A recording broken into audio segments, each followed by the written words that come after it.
नमस्कार दोस्तों, crime stories channel पर मैं राजेश आपका स्वागत करता हूं। दोस्तों, आज मैं आपको अपराध की जिस वारदात के बारे में बताने जा रहा हूं, वो वारदात तिलक नगर दिल्ली में हुई थी। तो चलिए दोस्तों, जानते हैं इस वारदात के बारे में। दिल्ली के तिलक नगर इलाके में 2022 में घटी एक घटना ने पूरे इलाके को झकझोर कर रख दिया था। ये घटना थी रेखा रानी हत्याकांड, जिसने न केवल स्थानीय लोगों को बल्कि पूरे शहर को भी सोचने पर मजबूर कर दिया। आज की कहानी में हम जानेंगे कि कैसे एक साधारण सा जीवन जी रही रेखा रानी के साथ इतना बड़ा कांड हुआ और कैसे उनकी हत्या ने कई बड़े सवाल खड़े कर दिए। 1 दिसंबर 2022 की सुबह जब चटक धूप खिली तो पश्चिमी दिल्ली के थाना तिलक नगर क्षेत्र में गणेश नगर में रहने वाली नीतू की आंखें खुली। उसे अपने सिर पे भारीपन और हल्का दर्द महसूस हुआ तो उसने कसकर आंखें बंद कर ली। इससे उसे थोड़ी राहत मिली। वो उठकर पलंग पर बैठ गई। नजर सामने दीवार घड़ी पर गई तो चौंक पड़ी। घड़ी में 8:30 बज रहे थे। उसे हैरानी हुई, इतना समय हो गया था। आज माँ ने उसे चाय नाश्ते के लिए नहीं जगाया था। रोज तो माँ 6:30-7 बजे के बीच उसे नाश्ता करवा देती थी। आज माँ को क्या हुआ, कहीं बीमार तो नहीं हो गई? उसे याद आया कि कल शाम को माँ की थोड़ा तबीयत खराब थी। माँ ने खुद कहा था कि आज उसे अच्छा नहीं लग रहा है। नीतू पलंग से नीचे उतरी तो उसे चक्कर आ गया। उसने अगर जल्दी से पलंग ना पकड़ा होता तो गिर ही पड़ती। सिर में अभी भी भारीपन था। ऐसा रोज ही होता था, लेकिन आज कुछ ज्यादा ही महसूस हो रहा था। कुछ देर तक नीतू पलंग पकड़कर खड़ी रही। फिर धीरे धीरे कदम रखती हुई वो बाहर आ गई। जिस कमरे में माँ सोती थी वो बंद था। कमरे के दरवाजे पर उसका अंकल मनप्रीत कुर्सी पर अधलेटा पड़ा ऊँघ रहा था। आहट सुनकर वो हड़बड़ाकर उठ बैठा। नीतू को सामने देखकर उसकी आंखों में गुस्सा भर आया। तुम बाहर क्यों आई? क्या तुम्हें नहीं मालूम कि डॉक्टर ने तुम्हें आराम करने की हिदायत दे रखी है? जाओ, जाकर सो जाओ। मनप्रीत की आवाज में तीखापन था। माँ कहाँ है अंकल? अंकल की बात को अनसुना करते हुए नीतू ने पूछा। बाजार गई है, तुम जाकर सो जाओ। मनप्रीत उसे डांटते हुए बोला, जाओ अंदर। नीतू के चेहरे पर डर की परछाइयां उभर आई। वो जल्दी से पलटी और अपने पलंग पर आकर लेट गई। उसने आंखें बंद कर ली, लेकिन जेहन में माँ का ही ख्याल रखा। माँ इतनी सुबह बाजार क्यों गई? आज माँ ने उसे उठाकर चाय नाश्ता भी नहीं करवाया। ख्यालों में उलझी हुई नीतू को नींद ने फिर से अपने आगोश में समेट लिया था। दरअसल वो मानसिक रोगी थी। उसका इलाज एक मनोरोग चिकित्सक से चल रहा था। डॉक्टर की दी हुई दवाइयां कल रात को अंकल ने अपने हाथों से उसे खिलाई थी। दवा खा लेने के बाद वो कब सोई उसे होश नहीं आया। सुबह भी शायद दवा का ही असर था कि वो फिर से सो गई। करीब 11 बजे उसकी दोबारा से आंखें खुली। अब सिर का भारीपन ना के बराबर था। माँ बाजार से आ गई होगी, ये सोचकर वो पलंग से उतरी और दबे पांव दरवाजे की तरफ बढ़ गई। वो मनप्रीत अंकल से डरती थी। अगर मनप्रीत अभी भी बाहर बैठा होगा तो उसे फिर डांटेगा। वो डरते डरते दरवाजे पर आई और गर्दन बाहर निकालकर उसने मनप्रीत अंकल की टोह ली। मनप्रीत अब कुर्सी पर नहीं था। माँ के कमरे का दरवाजा अभी भी बंद था। वो बाहर निकलकर आई। अंकल मनप्रीत बालकोनी में भी नहीं था। मनप्रीत का डर नीतू के दिमाग से जाता रहा। वो माँ के कमरे के दरवाजे पर आई तो उसे दरवाजे पर ताला लगा दिखाई दिया। माँ ताला लगाकर तो नहीं जाती। 8:30 बजे वो उठी थी। तब से अब तक 2.5 घंटे बीत गए थे। माँ का अता पता नहीं था। अगर माँ सुबह सुबह बाजार गई तो अब तक उन्हें लौट आना चाहिए था। माँ के लिए परेशान नीतू दरवाजे के पास पड़ी कुर्सी पर बैठ गई। उसके हाथ कुर्सी के हत्थे से टकराए तो हाथ में कुछ चिपचिपा सा लगा। उसने हाथ को हत्थे से उठाकर देखा तो उस पर खून लगा था। नीतू घबरा गई। उसने देखा कुर्सी का हत्था खून से सना हुआ था। इसी कुर्सी पर अंकल मनप्रीत बैठा हुआ था। क्या ये खून उसके द्वारा कुर्सी के हत्थे पर लगा है? अगर हाँ, तो ये खून किसका है? ये विचार आने के बाद नीतू की घबराहट बढ़ती गई। मन में आशंकाएं आने लगी। वो तेजी से अपने मकान से निकली और किसी जानने वाले के फोन से अपने चचेरे भाई राकेश को फोन किया। उसने भाई से कहा कि वो तुरंत उसके यहाँ पर आ जाए। चचेरा भाई राकेश आधे घंटे में ही उसके घर पर आ गया। नीतू मकान के बाहर ही उसे मिल गई। क्या हुआ नीतू, मुझे तुरंत आने को क्यों कहा? घर में तो सब ठीक है ना? राकेश ने प्रश्नों की झड़ी लगा दी। कुछ ठीक नहीं है भाई, माँ सुबह से नजर नहीं आ रही है। मैं सुबह 8:30 बजे सोकर उठी थी, तब मनप्रीत अंकल कुर्सी पर बैठा था। उसने मुझे डांटा और सो जाने को कहा। मैं अपने कमरे पर आकर लेटी तो सो गई। जब आंखें खुली तो मनप्रीत अंकल को गायब पाया। वो जिस कुर्सी पर बैठा हुआ था उसका हत्था खून से सना है। माँ जी कहाँ जा सकती है? राकेश बोला। फिर नीतू से पूछा, वो कुर्सी कहाँ है जिस पर खून लगा हुआ है? नीतू उसे घर के अंदर ले आई। 2 कमरों का सेट था। एक कमरा नीतू के लिए था, दूसरे में नीतू की माँ रेखा मनप्रीत के साथ रहती थी। कमरे के दरवाजे पर ताला और कुर्सी पर लगा खून देखकर राकेश को समझने में देर नहीं लगी कि कुछ ना कुछ तो हुआ है। उसने मकान मालकिन और 2-3 पड़ोसियों को ये बात बताई तो उन्होंने पुलिस को फोन करने की सलाह दी। राकेश ने अपने मोबाइल फोन से पीसीआर का नंबर मिलाकर उन्हें सारी बात बताई और गणेश नगर आने की प्रार्थना की। पुलिस के आने तक आसपास इस बात की खबर फैल गई कि रेखा रानी सुबह से लापता है। उसके दरवाजे पर ताला है और दरवाजे पर रखी कुर्सी का हत्था खून से सना हुआ है। रेखा का पति मनप्रीत भी कहीं नजर नहीं आ रहा है, इसलिए अनेक प्रकार की आशंकाएं वहां चर्चा का विषय बनी हुई थी। पुलिस जब गणेश नगर पहुंची तो मकान के बाहर अच्छी खासी भीड़ जमा हो चुकी थी। SHO Satya Prakash police team के साथ वहां आए थे। वो भीड़ को हटाकर मकान में घुसे तो राकेश उनके सामने आ गया। सर, मैंने ही आपको फोन किया था। एसएचओ ने उससे पूछा, वो कुर्सी कहाँ है जिस पर खून लगे होने की बात तुम कह रहे थे? ये है सर। राकेश ने दरवाजे के बाहर रखी कुर्सी की ओर इशारा किया। एसएचओ ने कुर्सी का मुआयना किया। उसके हत्थे पर खून लगा हुआ था। सामने दरवाजे पर ताला लगा देखकर उन्होंने राकेश की तरफ देखा। इस दरवाजे पर ताला किसने लगाया है? मालूम नहीं सर, राकेश बोला। मैं नीतू के फोन करने पर यहाँ पर आया। आपको नीतू बता सकती है। एसएचओ नीतू की तरफ पलटे ही थे कि डीसीपी घनश्याम बंसल और ACP SP Singh forensic team के साथ वहां आ गए। एसएचओ ने दोनों उच्च अधिकारियों को सैल्यूट करने के बाद वहां की स्थिति के विषय में बताते हुए कहा, सर, कुर्सी के हत्थे पर लगे खून से मुझे संदेह है कि यहाँ पर कोई खूनी वारदात हुई है। डीसीपी घनश्याम बंसल ने दरवाजे पर लगा ताला देखकर आदेश दिया, आप ताला खुलवाकर अंदर देखिए। जी सर। एसएचओ ने कहने के बाद राकेश और नीतू से ताले की चाबी के बारे में पूछा तो नीतू ने बताया, इसकी चाबी तो अंकल मनप्रीत या माँ के पास रहती है। माँ सुबह से बाजार गई हुई है और अंकल भी दिखाई नहीं दे रहे हैं। ताला तोड़ दो, घनश्याम बंसल ने कहा। इशारा मिला तो एक कांस्टेबल ताला तोड़ने में जुट गया। थोड़ा प्रयास करने पर ताला टूट गया। एसएचओ ने जैसे ही दरवाजा खोला, अंदर का दृश्य देखकर वो चौंक गए। अंदर फर्श पर महिला की लाश पड़ी है सर, एसएचओ के मुंह से निकला। डीसीपी घनश्याम बंसल और एसीपी एसपी सिंह ने सावधानी से कमरे में प्रवेश किया। उनके पीछे एसएचओ भी अंदर आ गए।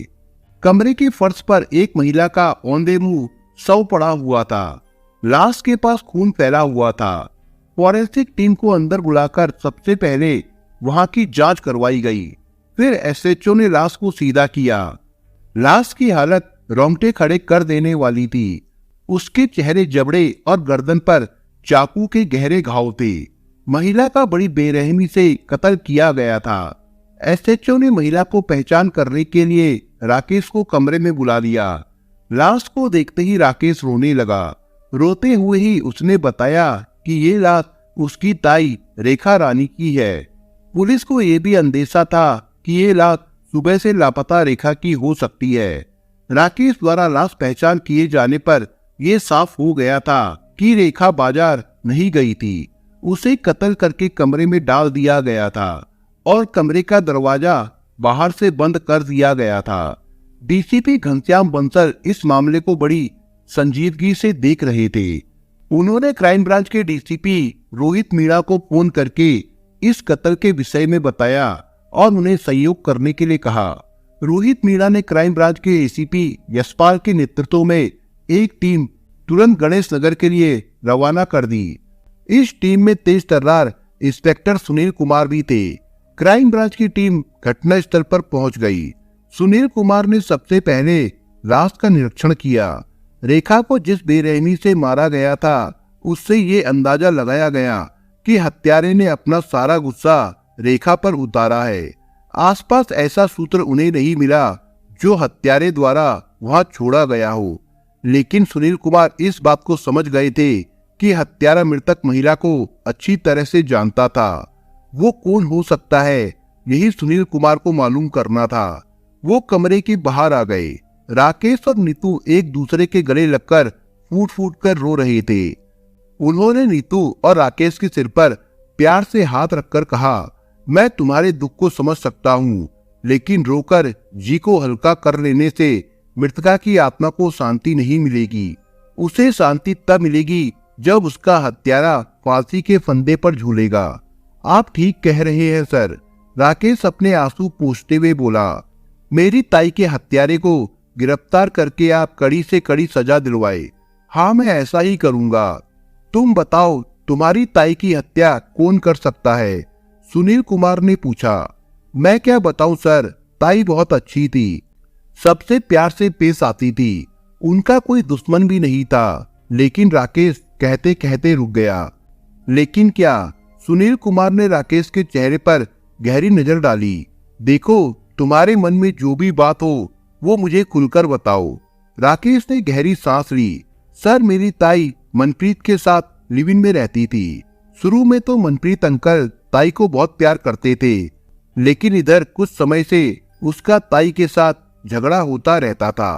वो गुस्से में ताई को पीट भी देता था। मुझे मनप्रीत अंकल बिल्कुल पसंद नहीं थे, इसीलिए मैं यहाँ पर कम आता था। मनप्रीत, सुनील बुदबुदाए। राकेश की बात से उन्होंने तुरंत अनुमान लगा लिया कि रेखा रानी के कत्ल में मनप्रीत का ही हाथ है।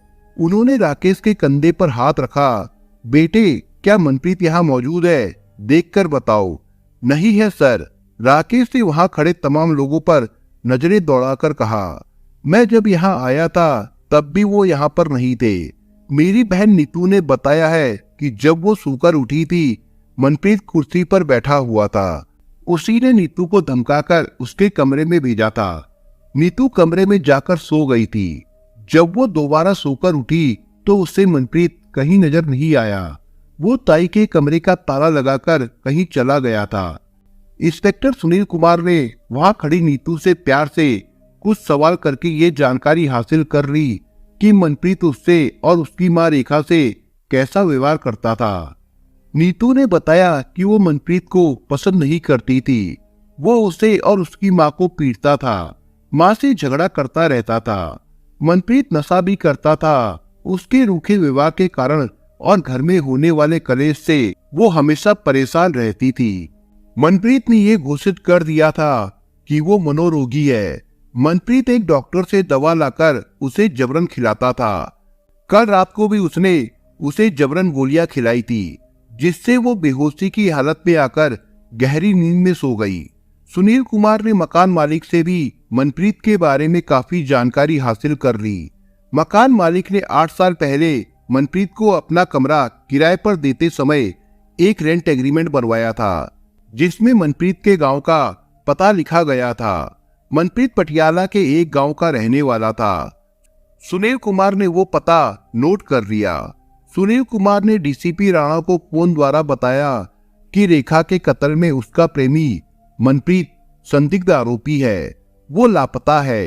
राणा ने उन्हें मनप्रीत को गिरफ्तार करने के आदेश दे दिए। सुनील कुमार ने नीतू से मनप्रीत का एक फोटो हासिल करके उसका क्लोजअप अपने स्टाफ के मोबाइल में अपलोड कर दिया। फिर उन्हें मनप्रीत की तलाश में दौड़ा दिया था। वहां की आवश्यक कार्रवाई निपटाने के बाद रेखा की लाश को पंचनामा करके पोस्टमार्टम के लिए भिजवा दिया। उस कमरे को सील करने के बाद वो राकेश के पास आए और उसे नीतू की देखभाल की जिम्मेदारी संभलवाकर डीसीपी घनश्याम बंसल की ओर बढ़ गए, जो अभी भी पुलिस स्टाफ के साथ वहां पर मौजूद थे। इजाजत चाहूंगा सर, मुझे अब कातिल की तलाश में निकलना है, सुनील ने कहा। ठीक है, आप अपना काम मुस्तैदी से करें और जल्द ही कातिल की गिरफ्तारी की खबर दे। सुनील उन्हें सैल्यूट करने के बाद वहां से निकल गए। मनप्रीत की टोह में क्राइम ब्रांच की टीम तो लगी हुई थी, कुछ खास मुखबिरों को भी मनप्रीत का सुराग लगाने के लिए लगा दिया गया था। दिल्ली के रेलवे स्टेशनों, बस अड्डों पर खासी निगरानी की गई, लेकिन मनप्रीत दिल्ली में होता तो मिलता। वो 1 दिसंबर की दोपहर को ही दिल्ली से बाहर निकल गया था। शाम तक मनप्रीत की तलाश में भटकने के बाद क्राइम ब्रांच की टीम और मुखबिर खाली हाथ वापस लौट आए। इंस्पेक्टर सुनील ने अनुमान लगाया कि हो ना हो मनप्रीत अपने पटियाला के गांव भाग गया है। इंस्पेक्टर सुनील ने मनप्रीत के विषय में मकान मालिक से बहुत सारी जानकारी हासिल कर ली थी। उन्हें यह पता चल गया था कि मनप्रीत के पास एक पुरानी कार है जिसे वो अपने लिए इस्तेमाल करता है। उस कार का रंग भी मकान मालिक से मालूम हो गया था। इंस्पेक्टर सुनील ने क्राइम ब्रांच के 2 एसआई और एक हेड कांस्टेबल को साथ लिया और वो पटियाला की तरफ रात को ही रवाना हो गए। उनकी गाड़ी पंजाब जाने वाले हाईवे पर फर्राटे भरती हुई पहले टोल नाका पर पहुंची तो इंस्पेक्टर सुनील ने कार रुकवा ली। वो जानते थे हर टोल नाका पर सीसीटीवी कैमरे लगे होते हैं। उन्होंने एसआई को सीसीटीवी फुटेज चेक करने के लिए कहा। उनकी कोशिश रंग लाई। टोल नाका पर पंजाब की ओर जाने वाले सड़क के ब्रेकर पर लगे सीसीटीवी कैमरे में उन्हें मनप्रीत की कार नजर आ गई। पिक्चर जूम करके देखने पर कार की ड्राइविंग सीट पर उन्हें मनप्रीत भी बैठा दिखाई दे गया। सुनील उत्साह से भरकर बोले, हम सही दिशा में जा रहे हैं, ड्राइवर गाड़ी को आगे बढ़ाओ, हम कल सुबह ही मनप्रीत की गर्दन पर हाथ डालेंगे। कार फिर से चलने लगी। बगैर विश्राम किए क्राइम ब्रांच की टीम सुबह 7 बजे पटियाला पहुंच गई। वहां से मनप्रीत का गांव ज्यादा दूर नहीं था। टीम स्थानीय पुलिस के साथ उसके गांव में सीधे मनप्रीत के घर पहुंची। मनप्रीत हक्का बक्का रह गया। उसे शायद उम्मीद नहीं थी कि दिल्ली से पुलिस उसे पकड़ने के लिए पटियाला तक पहुंच जाएगी। मनप्रीत की कलाई में हथकड़ी डालकर उसे कस्टडी में ले लिया गया। मनप्रीत समझ चुका था कि उसका खेल खत्म हो गया है, इसलिए बगैर विरोध किए वो सिर झुकाकर कार में बैठ गया था। क्राइम ब्रांच की टीम उसे लेकर दिल्ली आ गई। इंस्पेक्टर सुनील ने डीसीपी अमित राणा को इसकी जानकारी दी तो वो थोड़ी ही देर में इन्वेस्टिगेशन रूम में आ गए। उनकी मौजूदगी में सुनील कुमार ने मनप्रीत से रेखा को कत्ल करने की वजह पूछी तो इस जघन्य हत्याकांड की कहानी कुछ इस तरह से सामने आई। रेखा ने मनप्रीत पर आंखें बंद करके विश्वास किया था। रेखा ने जिस घर में जन्म लिया था वो संपन्न और सुखी नहीं था। रेखा ने होश संभाला तो उसे अभाव भरी जिंदगी से नफरत हो गई। चूंकि वो लड़की थी इसलिए विद्रोह भी नहीं कर सकती थी। उसे अपनी तंगहाल जिंदगी से समझौता करना पड़ा। दिन महीने गुजरते चले गए। जब उसकी उम्र शादी के लायक हुई तो माँ बाप ने जैसे तैसे करके उसके हाथ पीले कर दिए और उसे घर से विदा कर दिया। पति के घर में उसने सुख की कल्पना की थी। सोचा था जो माँ बाप से नहीं मिला वो पति के घर से मिलेगा, लेकिन यहाँ भी गरीबी पांव पसारे बैठी थी। रेखा मन महसूस कर रह गई। उसके अरमान, उसके सपने चकनाचूर हो गए थे। पति के साथ उसने ग्रस्त जीवन की गाड़ी आगे बढ़ाई। 1 साल बाद ही उसकी कोख से बेटी ने जन्म लिया। अब वो 2 से 3 हो गए थे। पति की कमाई से पहले ही गुजर नहीं हो पाती थी। बेटी के आने से और दिक्कत होने लगी। पैसों को लेकर घर में अक्सर झगड़े होने लगे, जो इतने बढ़ गए कि रेखा पति से तलाक लेकर अलग हो गई। माँ बाप के घर में पहले ही अभाव था, इसलिए उसने किराए पर घर लिया। घर में चौका बर्तन करके वो अपना और अपनी बेटी का पेट भरने लगी। बाद में उसने एक फैक्ट्री में नौकरी कर ली। अब वो पति के घर से अधिक सुखी थी।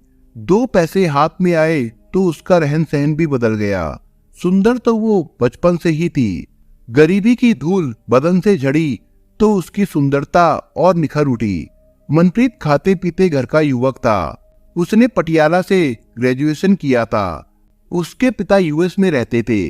घर में रुपए पैसे की कोई कमी नहीं थी, लेकिन मनप्रीत अपने पिता की दौलत पर नहीं जीना चाहता था। बचपन से वो महत्वाकांक्षी था, खूब रुपया कमाना चाहता था। इसलिए 1998 में वो दिल्ली चला आया।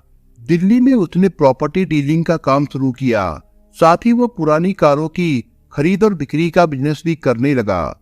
दौलत बरसने लगी तो उसे शराब शबाब का शौक लग गया। नई नई लड़कियों को वो अपने बिस्तर पर लाने के लिए दोनों हाथों से खर्च करने लगा। घर वाले उसके अय्यासी वाले शौक से अनजान थे। उन्हें इतना मालूम था कि मनप्रीत दिल्ली में अपने कारोबार से अच्छा पैसा कमा रहा है, तो उन्होंने 2006 में उसकी शादी कर दी। शुरू में मनप्रीत का दिल अपनी पत्नी में खूब लगा। पत्नी जब दो बेटों की मां बन गई तो मनप्रीत को वो बासी और बेस्वाद लगने लगी थी। मनप्रीत की दिलचस्पी उसमें खत्म हो गई। वो फिर अपनी पुरानी हरकतों पर लौट आया था। सन 2015 की गर्मी का वो तपता महीना था। मनप्रीत किसी पार्टी के इंतजार में सड़क के किनारे अपनी कार में बैठा हुआ था। तभी उसने रेखा को पहली बार देखा था। एक ही नजर में रेखा उसके दिलो दिमाग पर छा गई। उस रोज रेखा अपने काम पर लेट हो गई थी। वो तेज तेज कदमों से सड़क पर जा रही थी। गर्मी से बेहाल पसीने से तर रेखा की बदहवासी पर ना जाने क्यों मनप्रीत को तरस आ गया। उसने अपनी कार स्टार्ट की और रेखा के सामने ले आया। रेखा ठिठक कर रुक गई। मनप्रीत ने कार का दरवाजा खोलकर बेहिचक कहा, कार में बैठ जाइए, मैं आपको उस जगह पर पहुंचा दूंगा जहां पहुंचने के लिए आप बदहवास से दौड़ी जा रही है। रेखा ने उसे ध्यान से देखा था, जैसे वो ये जान लेना चाहती हो कि वो कोई मवाली या गुंडा तो नहीं है। रेखा को वो चेहरे मोहरे से शरीफ आदमी लगा। फिर भी उसने उससे पूछा, आप मेरी मदद क्यों करना चाहते हो? क्योंकि आप परेशान हैं। मनप्रीत ने जवाब देकर हुक्म सा दिया, चलिए अब बैठ जाइए कार में।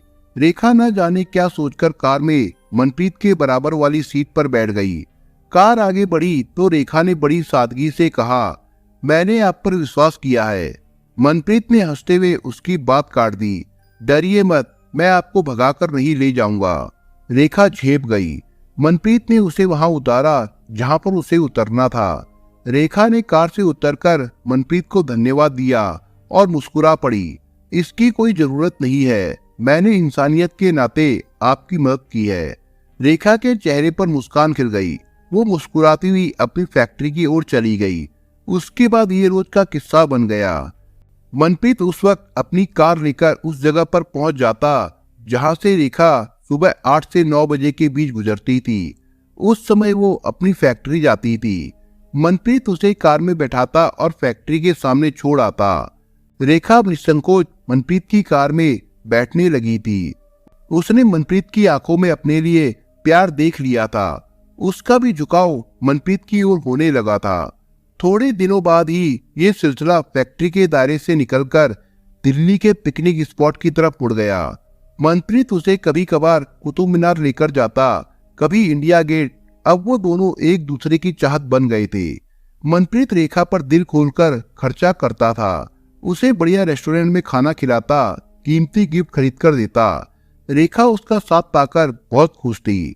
उसकी वे इच्छाएं, सपने पूरे होने लगे थे जिसे वो खुली आंखों से देखती आई थी। दोनों के प्यार का ये सिलसिला आहिस्ता आहिस्ता आगे बढ़ रहा था कि मनप्रीत उसे एक दिन झंडे वाला मंदिर में ले गया। पूजा अर्चना करने के बाद मंदिर के प्रांगण में उसने रेखा का हाथ अपने हाथ में लेकर गंभीर स्वर में कहा, रेखा जानती हो मैं तुम्हें यहाँ पर क्यों लाया हूँ? मैं क्या जानूं, बताओ मुझे माँ के द्वार पर क्यों लेकर आए हो? रेखा ने पूछा। मैं तुमसे सच्चा प्यार करने लगा हूँ रेखा। मैं तुम्हें अपने बहुत करीब रखना चाहता हूँ। क्या तुम मेरा प्रस्ताव स्वीकार करोगी? मनप्रीत, मुझे अपना बनाने से पहले तुम्हें मेरे बारे में जान लेना चाहिए। मैं कौन हूँ, मेरा अतीत क्या है? तुमने कभी ये नहीं पूछा। रेखा ने कहा, पहले मेरे बारे में जान लो, फिर अपना फैसला सुनाना। बताओ, आज मैं तुम्हारा अतीत जान लेता हूँ। मनप्रीत भी गंभीर हो गया। मनप्रीत, मैं तलाकशुदा औरत हूँ। मेरी एक 8 साल की बेटी भी है। आज से वो तुम्हारी ही नहीं बल्कि मेरी बेटी बन गई। मनप्रीत रेखा की हथेली प्यार से दबाते हुए निर्णायक स्वर में बोला, मैं कमरा तलाशता हूँ, शाम को ही तुम वहां पर शिफ्ट हो जाना। ओहो मनप्रीत, तुम कितने अच्छे हो।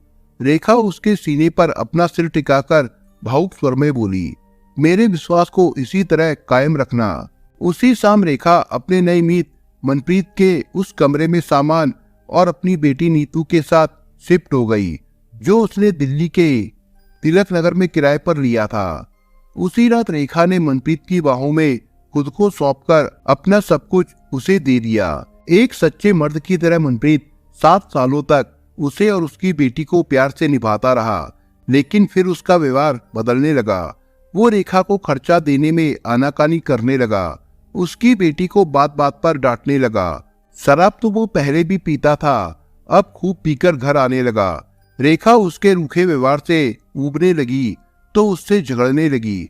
बात बात पर वो मनप्रीत से लड़ती और मनप्रीत उसे लात घूंसों से पीट देता, गंदी गंदी गालियां देता। माँ और अंकल मनप्रीत के रोज रोज के झगड़े से नीतू डिप्रेशन में आ गई। वो माइग्रेन का शिकार हो गई। बतौर मनप्रीत अब रेखा उसके लिए बासी हो गई थी। वो उसे बोझ समझने लगा था। रेखा को वो जानबूझकर उकसाने लगा ताकि वो उससे लड़े और बदले में वो उसे प्रताड़ित कर सके। वो चाहता था कि तंग आकर रेखा खुद उसका पीछा छोड़ दे, लेकिन जब रेखा मार खाकर भी उसके घर को छोड़ने को तैयार नहीं हुई तो उसने रेखा की हत्या करने का मन बना लिया। 30 नवंबर 2022 की शाम को वो बाजार से तेजधार वाला चॉपर खरीद लाया।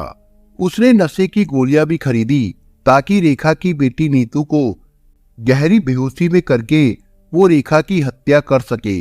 उसने रात को नीतू को नशे वाली गोलियां खिलाकर सोने के लिए उसके कमरे में भेज दिया। रेखा उससे कई दिनों से बात नहीं कर पा रही थी।